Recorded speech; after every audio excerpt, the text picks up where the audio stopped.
Assalamualaikum warahmatullahi wabarakatuh. Selamat pagi semuanya. Perkenalkan, saya Konsiata Masda Azhara dengan NIM 1907016105. Pagi ini saya akan membahas tentang pembangunan dan perubahan komunitas. Untuk yang pertama, kita langsung masuk ke pengertian dari pembangunan komunitas, perubahan sosial, dan perubahan komunitas. Untuk yang pertama, pembangunan komunitas adalah setiap program pembangunan yang secara substansial berupaya membangun partisipasi aktif dan masyarakat dalam rangka meningkatkan taraf hidupnya secara keseluruhan. Kemudian selanjutnya perubahan sosial. Menurut Robert Hallauer, perubahan sosial adalah fenomena yang menembus berbagai tingkat kehidupan sosial yang mencakup seluruh aspek kehidupan sosial karena keseluruhan aspek kehidupan sosial itu terus-menerus berubah. Kemudian yang terakhir ini ada perubahan komunitas. Pengertian dari perubahan komunitas ini tidak jauh berbeda dengan perubahan sosial. Perubahan komunitas sendiri itu merupakan suatu proses yang terus-menerus, artinya bahwa pada setiap komunitas akan mengalami perubahan.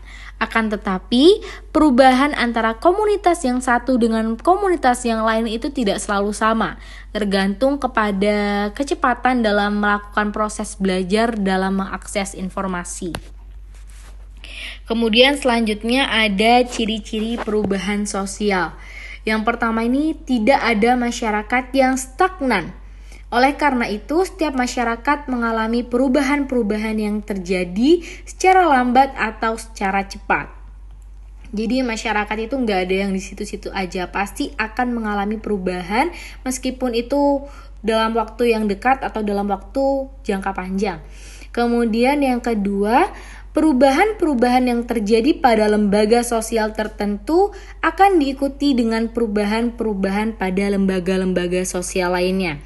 Seperti contoh kasus yang terakhir ini ya, minyak goreng itu kan sempat langka, harganya itu melambung tinggi tuh ya, mahal banget. Akhirnya lembaga sosial tertentu, ya ini Kementerian Perdagangan ini ikut turun tangan untuk menyamaratakan harga minyak goreng di pasaran. Nah di sini tuh diikuti dengan perubahan-perubahan pada lembaga-lembaga sosial lainnya. Lembaga-lembaga sosial di sini tuh bisa jadi lembaga sosial ekonomi ya, pasar, kemudian swalayan, minimarket, toko kelontong, dan lain sebagainya.